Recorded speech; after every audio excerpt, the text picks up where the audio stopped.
Assalamualaikum warahmatullahi wabarakatuh. Kembali lagi di channel Berita Mistis.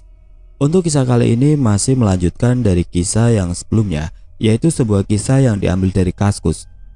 Dari tulisannya akun yang bernama Mak Gendis, yaitu sebuah cerita yang berjudul Gendis. Dan untuk kali ini kita masuk untuk bagian yang ketiga. Sebelum kita masuk ke ceritanya, tekan dulu tombol like video ini dan jangan lupa tekan juga tombol subscribe channel ini dan nyalakan juga lonceng notifikasinya agar tidak ketinggalan cerita-cerita baru dari channel ini. Dan bagi teman-teman yang ingin membaca langsung ceritanya, nanti silakan saja kunjungi linknya yang nanti akan saya sertakan di kolom deskripsi. Dan seperti apa untuk kelanjutan kisah ini? Langsung saja kita simak berikut ini.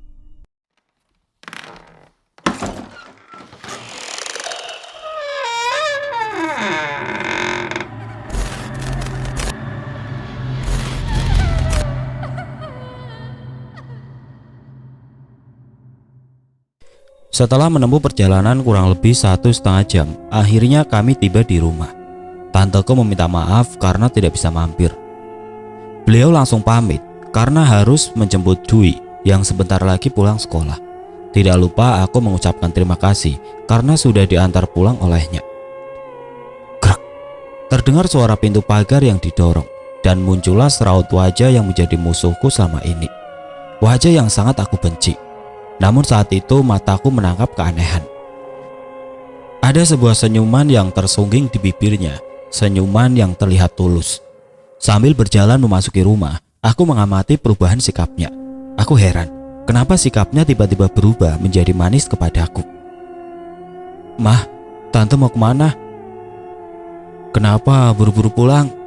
ujarnya sambil membawa tasku masuk ke dalam rumah. "Oh ya, lupa tadi. Mama minta maaf karena gak bisa mampir. Dia harus segera menjemput Dwi di sekolah." "Oh, mau jemput Dwi?" ujar Mas masih terus tersenyum. "Tumben kamu senyum terus. Biasanya kamu cuek banget. Ada apa?" ketusku tanpa basa-basi. "Tidak apa-apa kok. Emangnya Mas tidak boleh tersenyum? Mas kangen banget sama Gendis. Dari tadi kepikiran terus," ujarnya sambil mencium pipi Gendis yang saat itu mulai terbangun. "Terserah deh mau bilang apa. Aku tidak peduli sama perubahan sikapmu. Tidak penting juga bagiku," gumamku dalam hati. Kemudian kutatap wajah Gendis. Saat itu matanya yang tajam tampak menjelajahi seluruh sudut ruangan. Sepertinya banyak sekali yang dia lihat. Sesuatu tidak kasat mata yang sedang berjalan merangkak di antara dinding rumah. Bola matanya berputar dan bergerak ke sana kemari. Matanya mengikuti objek tidak terlihat yang sedang bergerak cepat dari dinding ke arah plafon ruang tamu. Bukan cuma satu, dua atau tiga, tapi sepertinya mereka ada banyak. "Assalamualaikum," terdengar suara Umi dari luar rumah. Aku segera tersadar dan langsung mengalihkan pandangan ke pintu. "Waalaikumsalam, Saat itu kulihat Umi datang bersama sesosok pria yang usianya mungkin sekitar 40-an. Wajah pria itu terlihat bersih dan adem. Diriku segera menghampiri Umi dan kucium tangannya. Umi tersenyum dan mengelus kepalaku yang saat itu mengenakan hijab berwarna biru. Senyumnya terasa menundukkan hati. Kutatap wajahnya, wajah yang terlihat lembut namun tegas. Ima kangen banget," bisiku dalam hati seraya tersenyum. Umi adalah guru sekaligus teman diskusi yang menyenangkan. Banyak ilmu parenting yang aku dapatkan darinya karena beliau memang lulusan psikologi. Ilmu parenting yang kelak akan kuterapkan dalam pola mengasuh Gendis. "Mas Dedi, perkenalkan ini Pak Ustadz yang akan meruqyah Dedek. Namanya Pak Ustadz Ahmad," ujar Umi. Mas dan Pak Ustadz pun langsung bersalaman. Setelah semuanya duduk di ruang tamu, diriku mulai menceritakan semua kejadian aneh yang menimpa kami, termasuk tangisan dan jeritan Gendis yang selalu terjadi setiap tengah malam. Pak Ustadz mendengarkan dengan seksama, kemudian berkata, "Bismillah Bu, semoga dengan diruqyah syar'i gangguannya akan berhenti. Akan tetapi tidak cukup dilakukan hanya sekali. Ruqyah harus dilakukan secara berulang-ulang. Ibu juga harus melakukan ruqyah mandiri untuk anaknya, karena ibulah yang selalu berada di dekatnya." Nasihat Pak Ustadz tersenyum ke arah Mas. Alhamdulillah saya mendengar lantunan murotal di rumah ini. Tolong jangan diputus juga tadarusnya. Kita sebagai manusia cuma bisa berusaha, biar Allah yang menentukan hasilnya. Seraya matanya menatap Mas. Nanti bukan cuma anak ibu yang diruqyah, akan tetapi rumah, ibu dan bapak juga harus diruqyah, ujarnya. Untuk memulai proses ruqyah syar'i, diriku diwajibkan bersuci dan memakai mukena. Diriku juga diminta untuk terus beristighfar dalam hati selama proses ruqyah berlangsung. Pak Ustadz meminta Mas untuk menjagaku dari belakang, untuk mengantisipasi diriku berontak kalau mengalami gangguan saat proses ruqyah berlangsung. Aku pun segera menitipkan gendis ke Umi. Yang anteng ya Ndis, Mama mau ruqyah dulu, bisikku. Dengan posisi duduk dan terus beristighfar dalam hati, proses ruqyah pun dimulai. Mas pun mulai berjaga di belakangku. Wajahnya terlihat tegang. Mungkin dia takut kalau aku nanti mengamuk. Pak Ustadz mulai melantunkan ayat-ayat suci Al-Quran. Suaranya terdengar merdu dan sangat menyejukkan hati. Awalnya diriku tidak bereaksi sama sekali. Yang aku rasakan hanya rasa tenang. Akan tetapi saat dibacakan surat tertentu, maaf, saya lupa nama suratnya, ada beberapa ayat yang membuat dada kanan ini terasa nyeri. Mula-mula rasa nyerinya terasa biasa saja, namun lama-kelamaan berubah menjadi nyeri yang sangat hebat. Ekspresi wajahku langsung berubah menahan rasa sakit. Namun tidak lama kemudian, rasanya berangsur menghilang. Proses meruqyah diriku pun selesai. Segera aku ambil gendis dari gendongan Umi. Setelah itu langsung aku ceritakan apa yang tadi aku rasakan. Itu tandanya, di diri Mbak juga terkena gangguan, tapi efeknya tidak terlalu parah. Tolong Mbak Ima rutin melakukan ruqyah mandiri untuk membentengi diri Mbak dan Dedek. Oh ya Mbak, ini ada buku untuk Mbak. Umi menyerahkan sebuah buku kepadaku. Aku pun langsung menerima buku pemberian dari Umi. Kuamati sampulnya yang berwarna putih. Kubaca judulnya, Ruqyah. Terima kasih ya ujarku. Sama-sama Mbak, tolong dibaca biar lebih paham tata cara ruqyah syar'i, jawabnya. Aku menganggukkan kepala. Ayo Mas Dedi, sekarang giliran Anda diruqyah, seru Pak Ustadz. Maaf Pak, saya tidak mau diruqyah karena bagi saya tidak perlu, ujar Emas sambil menatap ke arah Pak Ustadz. Mataku menatap ke arahnya penuh keheranan. Kenapa lagi nih orang, kok tiba-tiba berubah pikiran? Gumamku dalam hati. Pak Ustadz hanya tersenyum dan berkata, ya sudah, tidak apa-apa kalau Mas Dedi tidak mau diruqyah. Saya tidak akan memaksa. Akhirnya tibalah giliran gendis. Dengan posisi berdiri, aku serahkan gendis ke pelukan Mas. Begitu sudah dalam dekapan Mas, dia langsung menangis dengan kencang. Suara tangisan dan jeritan langsung memenuhi seluruh ruangan. Tubuh kecilnya meronta-ronta berusaha melepaskan diri dari dekapan ayahnya. Mas benar-benar kewalahan menghadapi amukan gendis. Walaupun usianya saat itu masih 3 bulan, namun tenaganya sangat luar biasa. Mas menyeka keringat di keningnya dengan tangan gemetar. Dia benar-benar berusaha mengimbangi tenaga yang dikeluarkan oleh gendis. Wajahnya saat itu terlihat memerah. Matanya menatap iba ke arahku dan jari-jari mungilnya berusaha menggapai meminta pertolongan. Aku yang merasa kasihan melihatnya segera bangkit berdiri dan ingin menghampirinya. Namun Umi menahan langkahku. Tetap duduk Mbak, biar Mas yang menggendong Dedek, bisik Umi. Maaf ya Andis, tolong bersabar sebentar, bisik hatiku sambil terus menatap ke arah gendis yang semakin menjerit histeris. Lantunan ayat-ayat suci Al-Quran terdengar bersaut-sautan dengan suara tangisan dan ceritanya. Terlihat jelas di mataku kalau Mas bermandikan peluk. Dia benar-benar kelelahan karena harus menghadapi gendis yang terus berontak berusaha melepaskan diri. Akhirnya proses meruqyah gendis selesai. Aku segera mengambilnya dari dekapan Mas. Segera ku gendong dia dan aku tenangkan dia. Gendis langsung memelukku dengan erat. Matanya terlihat sembab dan ketakutan. Segera aku seka air mata dan kotoran yang keluar dari hidungnya. Hati ini sungguh tidak tega melihat kondisinya seperti itu. Cep-cep, tenang sayang. Ini Mama. Gendis sekarang sudah sama Mama. Jangan takut lagi ya nak, ujarku sambil terus menciumi pipinya yang basah terkena air mata. Tidak lama kemudian tangisannya perlahan-lahan mulai berhenti. Baru berasakan kamu Gimana rasanya harus menenangkan gendis? Baru gendong sebentar saja sudah tidak kuat. Gimana seperti saya yang harus menggendongnya semalaman? Cibir hati ini. Sekarang tibalah proses ruqyah rumah. Air yang sudah dibacakan surat-surat ruqyah dimasukkan ke botol dan disemprotkan ke seluruh ruangan oleh Pak Ustadz sambil melantunkan surat-surat suci Al-Quran. Alhamdulillah seluruh proses ruqyah sudah selesai dan kami bikin janji akan melakukan ruqyah 2 minggu sekali. Umi dan Pak Ustadz pun segera pamit pulang karena hari sudah menjelang maghrib. Aku menggenggam kedua tanganku yang saat itu sedikit gemeteran. Diriku tiba-tiba didera perasaan takut luar biasa. Aku menanti kejadian apa yang akan terjadi saat ini. Alhamdulillah apa yang aku takutkan tidak terjadi. Semua mainan gendis tampak anteng di tempatnya masing-masing. Namun menjelang tengah malam, tangisan gendis mulai terdengar lagi. Tangisan yang penuh rasa ketakutan. Aku segera menggendong dan memeluknya sambil membacakan surat Al-Baqarah di telinganya. Namun tangisannya tetap tidak berhenti. Jari-jari mungilnya mencengkram erat lengan bajuku. Bola matanya memandang ke langit-langit kamar, memancarkan ketakutan yang teramat sangat. Tubuhnya sedikit mengejang akibat ceritanya yang sangat kencang. Ya Allah, ada apa lagi ini? Apa yang putriku lihat hingga sangat ketakutan? Tidak terasa air mataku jatuh ke pipi. Hatiku sedih melihat kondisinya seperti itu. Mas kemudian terjaga dari tidurnya dan menghampiri kami.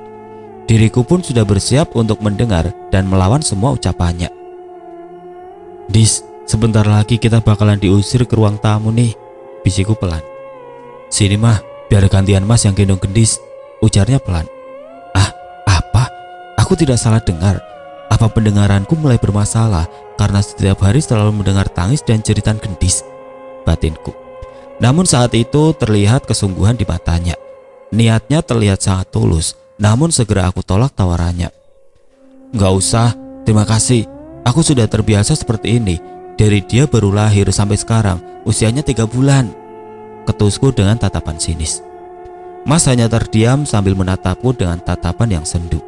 Tidak ada sepatah kata pun yang terucap dari bibirnya kala itu. Apa dia mulai menyadari kesalahannya selama ini? Syukurlah kalau dia akhirnya menyadari semua kesalahannya. Malam itu Mas ikut terjaga menemani diriku yang terus menenangkan gendis sampai subuh. Beberapa kali aku melirik ke matanya, melihat dia berusaha menahan rasa kantuk yang sangat mendera. Kulihat kepalanya hampir terjatuh karena ketiduran dengan posisi duduk di pinggir ranjang. Aku sempat tersenyum melihatnya. Di mataku terlihat lucu. Lumayan ada hiburan, ujarku dalam hati.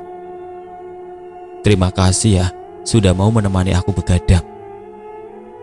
Tatapku melihat wajahnya yang saat itu sudah tertidur pulas di kasur. Gendis pun mulai terlelap dalam pelukanku.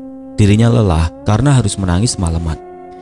Kucium kening dan pipinya sambil berkata, sabar ya Dis, Mama minta kamu bertahan dan kuat dengan ujian ini. Sesuai janji Mama, kita akan berjuang bersama-sama.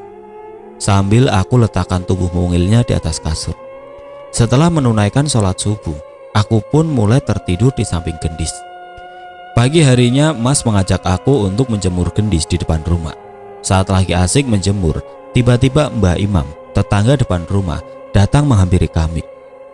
Saya dengerin tiap malam ini anak nangis terus. Kenceng banget suara tangisannya sampai kedengeran ke rumah saya dan rumah Pak Kis, ujar Mbah. Aku yang mendengar ucapannya benar-benar terkejut. Tangisannya terdengar sampai rumah Pak Kis. Rumah kami dan Pak Kis berjarak kurang lebih 6 rumah. Berarti tangisannya luar biasa kencang dan mengganggu tetangga setiap malam. Maaf ya Mbah kalau keberisikan sama tangisan gendis, sahut Mas. Ya tidak apa-apa Mas Dedi, namanya juga anak bayi. Cuma ini, anak kenapa beda ya? Saya perhatikan kuat banget nangisnya. Saya malah merasa kasihan sama anak sampean. Awalnya saya pikir tangisannya karena perkenalan dari penunggu rumah. Lah, ini setiap hari malah selalu menangis. Kami pun hanya tersenyum mendengar ucapannya. Penunggu? Emang Mbak bisa melihat mereka? Ujarku penasaran. Enggak Mbak, saya tidak bisa melihat mereka. Cuma waktu Mbak dan Mas di Kalimantan, rumah ini kan sempat kosong lama. Kalau pas tengah malam, saya lagi duduk di sini. Saya lihat dalam rumah sampean itu ramai banget. Banyak bayangan yang mondar-mandir seperti ada pesta. Kadang terdengar suara meja dan kursi didorong, serta terdengar benda terjatuh. Serunya sambil menatap ke arah rumah kami. Bukan saya saja yang bisa mendengar, tapi keluarga Mbah Kirana yang rumahnya tepat di sebelah sampean juga suka dengar. Kalau tidak percaya sama ucapan saya, silahkan tanya ke beliau. Sambil pamit dan berlalu dari hadapan kami, saya langsung menatap ke arah Mas, berusaha meminta jawabannya. Namun dia hanya terdiam. Mungkin otaknya lagi berpikir keras, mencari jawaban yang logis setelah mendengar cerita tadi. Mungkin ini yang bikin Gendis nangis terus. Padahal dulu waktu kami di Kalimantan, Mas membayar orang untuk merawat rumah ini. Dan ketika mulai ku tempati, diriku mengadakan pengajian atau selamatan dengan para tetangga. Aku juga sering berada di rumah sendirian. Alhamdulillah aman-aman saja. Tidak ada pernah ada kejadian aneh yang menimpaku. Berbagai pertanyaan berkecamuk di hati. Keningku berkerinyit, memikirkan kenapa mereka hanya mengganggu Gendis. Bayi tetangga, bahkan bayi saudara yang suka bertandang ke rumah, tidak pernah menangis. Semua anteng-anteng saja. Akan tetapi semakin dipikirkan, malah membuat kepalaku berdenyut kesakitan.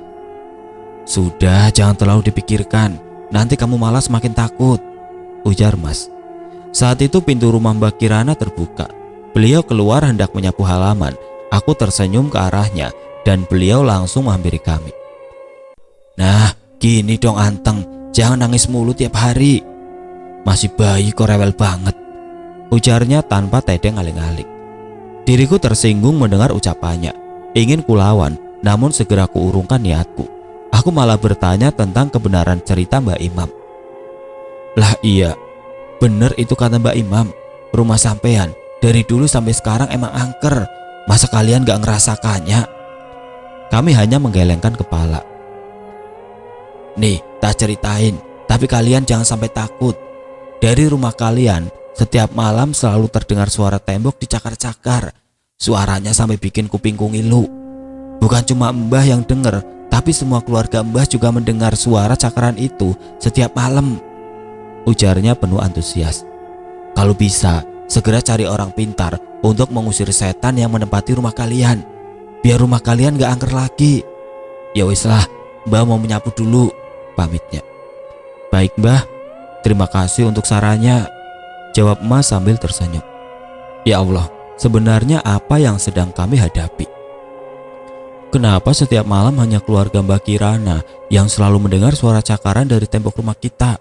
Kenapa kita tidak pernah mendengarnya sama sekali? Tanyaku penasaran. Mungkin mereka salah dengar dan salah lihat. Sudah, jangan terlalu dipikirkan ucapan mereka, ujarnya seraya mengelus bahuku. Tapi tadi Mas dengar sendiri kan semua ucapan mereka. Wajah mereka tampak serius. Tidak terlihat seperti orang yang sedang mengarang cerita. Apalagi Mbak Imam, beliau mana mungkin berbohong. Mas menatap ke arahku dan tersenyum. Keringat di wajahnya terlihat berkilau karena terkena pantulan sinar matahari. Aku yang sempat terkesima segera tersadar dan memalingkan wajahku menatap ke arah Gendis. Terserah orang mau bicara apa tentang rumah kita, saya tidak peduli. Mas cuma minta agar kamu untuk berpikir positif, biar tidak terus dibayangi rasa ketakutan. Aku mengembuskan nafas. Masih saja berpikir logis. Jelas-jelas bukan kita saja yang terkena gangguan, bahkan tetangga pun juga ikut diganggu. Matahari semakin bersinar terik dan Gendis mulai rewel karena merasa kepanasan. Akhirnya kami memutuskan untuk segera masuk ke rumah. Mah, rencananya besok Mas mau merenovasi rumah, serunya sambil menikmati sepiring cemilan dan segelas kopi yang dibuatkan oleh Mbak Ani. Kenapa mendadak sekali bilangnya? Lagian rumah kita kan masih bagus. Memangnya apa yang mau direnov? Alisku mengernyit mendengar ucapannya. Mas mau ganti warna cat dan keramik biar rumah kita lebih cerah. Lagi pula mumpung Mas ada di rumah, jadi bisa sekalian mengawasi pekerjaan tukangnya, sambil menyeruput kopi Arabica favoritnya. Ya sudah kalau begitu, terserah kamu saja. Memang sudah dapat tukangnya?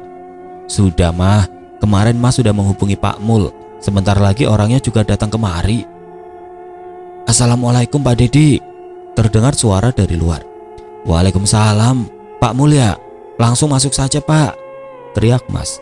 Tidak lama kemudian masuklah pria separuh baya dengan rambut ikal sebahu. Dia tersenyum dan segera menyalami kami. Ayo Pak Mul, silakan duduk. Ini ada cemilan, silakan dimakan. Dan ada aqua gelas di atas meja kalau mau minum. Jangan sungkan-sungkan di sini, ucapnya. Suamiku itu walaupun agak menyebalkan, tapi harus kuakui kalau hatinya baik, apalagi untuk masalah duit. Mas sangat royal, tidak pernah perhitungan sama sekali. Diriku segera pamit dan meninggalkan mereka agar lebih leluasa berbicara. Aku ingin rebahan di kamar bersama Gendis. Saat ini tidur merupakan privilege bagiku. Tidak lama kemudian terdengar suara pintu kamar dibuka dan terlihatlah wajah suamiku. Mah, Mas dan Pak Mul mau pergi ke toko bangunan dulu untuk beli material. Soalnya besok pagi Pak Mul dan temannya sudah mulai merenovasi rumah. Ya sudah, hati-hati di jalan, jawabku sambil tiduran. Setelah Mas pulang ke rumah, kami habiskan hari itu bercengkrama bersama Gendis. Alhamdulillah dirinya mulai terlihat perubahan. Sikapnya menjadi lebih perhatian terhadap diriku dan Gendis. Terima kasih ya Mas. Hari ini malam Jumat dan azan maghrib sudah berkumandang. Kami segera menunaikan sholat secara bergantian agar salah satu dari kami bisa menjaga Gendis yang saat itu lagi tertidur pulas. Selesai sholat, terlihat dari sudut mataku, Mas sedang asik memandangi wajah Gendis yang masih terlelap. Cantik banget ya anak kita, sudah besar, bisa jadi primadona nih, ujarnya sambil tertawa tertahan. Diriku hanya tersenyum simpul mendengar ucapan polosnya. Tidak lama kemudian, Gendis tampak mulai gelisah. Kakinya menendang ke sana kemari, masih dengan mata terpejam. Tiba-tiba terdengar suara tangisan dari bibirnya yang mungil.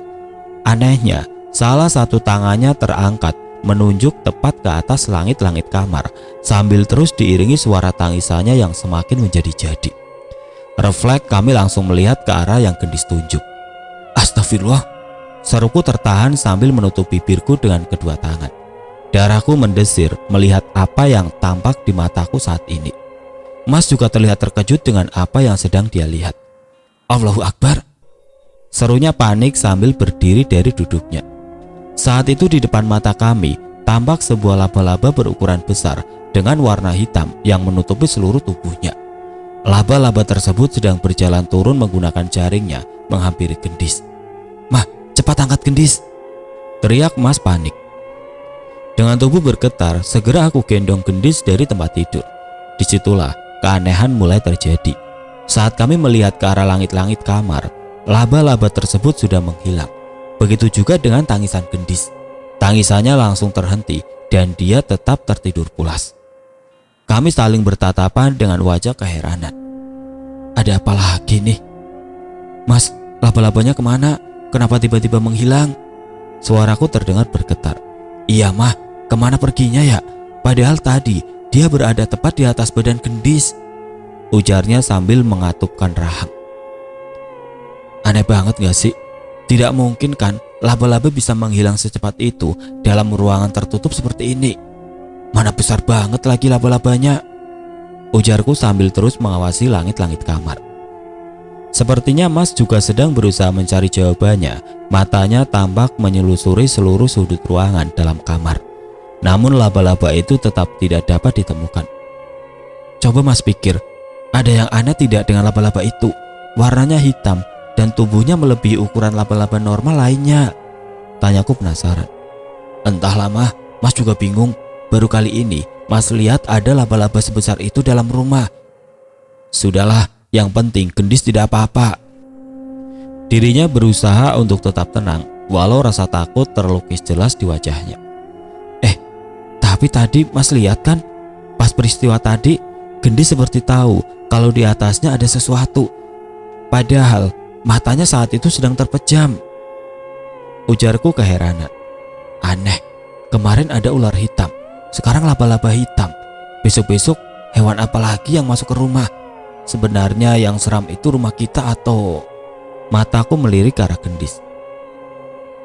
Jangan sembarangan kamu kalau berbicara, apalagi kalau sampai berpikir kehadiran Gendis yang membuat semua ini terjadi, ujarnya gusar. Matanya menatap penuh amarah ke arahku. Diriku terkejut mendengar hardikanya. Aku langsung meminta maaf dan tertunduk menyadari kesalahanku. Suasana di rumah saat itu berubah menjadi sangat tegang. Seperti biasa menjelang tengah malam sampai subuh, rumahku selalu terdengar suara tangisan dan jeritan gendis. Ya Allah, kapan ujian ini akan berakhir? Keesokan paginya Pak Mul dan temannya mulai merenovasi rumah. Akhirnya diriku dan Gendis mengungsi ke kamar belakang sambil membaca buku yang Umi berikan. Kuamati dengan mataku. Gendis suka tertawa dan menangis sendirian, tapi tangisannya tidak terlalu lama, seperti sedang ada yang menggendongnya. Gendis lagi bercanda sama siapa sih sayang? Kenapa dari tadi suka menangis dan tertawa sendiri? Sambil aku berikan softbox ke tangannya. Namun saat itu mata Gendis bukan menatap ke arahku, tapi malah menatap ke arah lain sambil tertawa kegirangan. Tiba-tiba pintu kamar terbuka dan Mas masuk ke dalam. "Mah, tolong Gendis dibawa keluar rumah dulu," perintahnya. Mataku menyipit dan bertanya, "Ngapain harus keluar rumah? Enakan di sini, di luar kan panas." "Sudah, tolong dengarkan ucapan Mas. Ajak Gendis duduk di luar dulu. Nanti Mas jelaskan." Suaranya berubah serius. Akhirnya aku langsung menggendong Gendis dan membawanya keluar rumah. Tidak lama kemudian Mas menyusul kami. "Adik apa sih? Kenapa tiba-tiba nyuruh keluar rumah?" tanyaku. "Begini Mah, tadi Pak Mul bilang ke Mas kalau suara tawa dan tangisan Gendis itu berbeda. Menurutnya ada yang sedang godain anak kita." "Menggoda gimana Mas?" Keningku berkernyit mendengar ucapannya. "Ya ngajak main gitu, makanya suaranya dari tadi kedengeran sebentar tertawa, terus menangis, begitu terus." "Ya sudah, untuk sementara kamu di sini dulu. Tidak ada salahnya kan mengikuti saran Pak Mul." "Tumben kamu mau mendengarkan saran orang lain?" cibirku padanya. "Sudah, saya tidak mau ribut. Malu kalau kedengaran tetangga. Saya masuk ke dalam dulu, mau mengawasi pekerjaan mereka," ujarnya sambil bergegas masuk ke rumah. Sambil menggendong Gendis, kulihat saat itu matanya sedang asik mengamati ke arah pohon nangka yang berada tepat di hadapan kami. Matanya menjelajahi pohon tersebut sambil tersenyum. Tangannya mengarah ke arah ranting pohon yang dahannya berayun-ayun tertiup angin seperti minta digendong.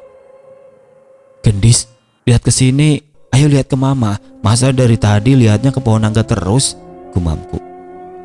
Saat itu dari kejauhan tampak tukang buah yang lagi memikul dagangannya. Dia berhenti ketika melintas di depanku. Matanya menatap ke arah Gendis yang saat itu masih asik tertawa ke arah pohon nangka. Hatiku bertanya-tanya, ngapain abang buah berhenti? Perasaan saya nggak manggil dia. Seraya aku tatap wajahnya. Kemudian dia berkata, "Bu, anaknya segera dibawa masuk ke dalam rumah. Kasihan kalau berada di sini. Dari tadi anaknya diajak bercanda sama yang di pohon nangka. Mereka suka sama anak ibu. Kalau muka mereka enak dilihat tidak apa-apa. Lah ini mukanya jelek dan serem semua," ujarnya sambil berlalu begitu saja dari hadapanku. Bulu kuduku meremang setelah mendengar ucapannya. Aduh, ada apa lagi sih? Di dalam rumah diusir, sudah di luar rumah malah ada dikasih saran suruh masuk. Aku pun segera bergegas masuk. Tampaknya Mas keheranan melihat diriku yang begitu tergesa-gesa. "Kenapa masuk ke rumah, Mah?" tanyanya. Dengan wajah cemberut, aku hanya mencibir ke arahnya seraya berkata, "Percuma juga mau kemana saja, kayaknya gak bakalan bisa hidup tenang." Dirinya pun terlihat semakin keheranan dengan jawabanku. Setelah seminggu lebih, akhirnya renovasi pun selesai. Benar kata Mas, dengan mengganti warna keramik dan cat, rumah tampak lebih cerah dan tidak menyeramkan lagi. Diriku tersenyum dalam hati. Saat itu aku lihat Pak Mul sedang pamit dengan Mas di teras. Aku bergegas menghampirinya sambil menggendong Gendis. "Pak Mul, tunggu sebentar. Maaf, apa Bapak bisa melihat mereka?" tanya aku tanpa basa-basi. "Mereka itu siapa, Bu?" Pak Mul malah balik bertanya. Hatiku agak gusar mendengar pertanyaannya. Ini orang pura-pura bodoh atau benar-benar tidak tahu?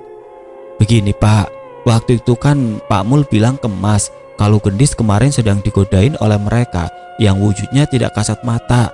Betul kan?" "Oh itu. Iya betul Bu, saya memang bilang begitu ke Bapak," ujarnya sambil tersenyum.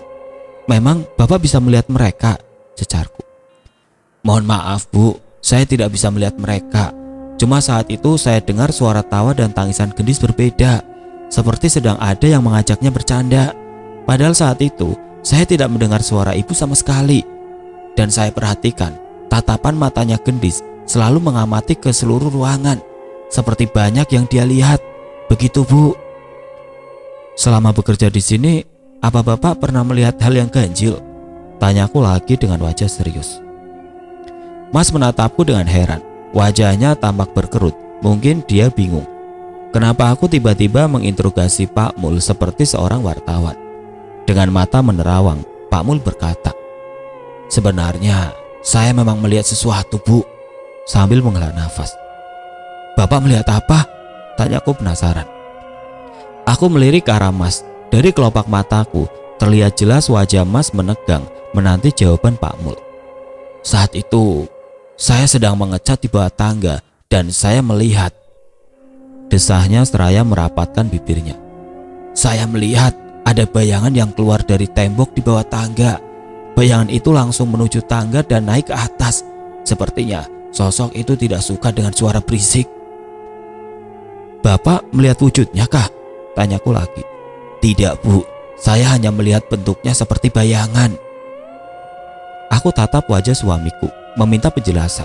Namun dia hanya tertunduk sambil memainkan handphone di tangannya.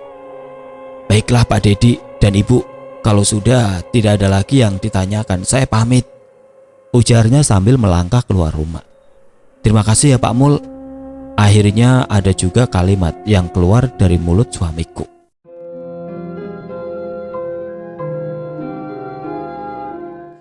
Oke teman-teman, sampai di sini dulu ceritanya. Nantikan kelanjutan kisah ini di video berikutnya. Agar tidak ketinggalan, klik tombol subscribe channel ini dan nyalakan lonceng notifikasinya. Wassalamualaikum warahmatullahi wabarakatuh.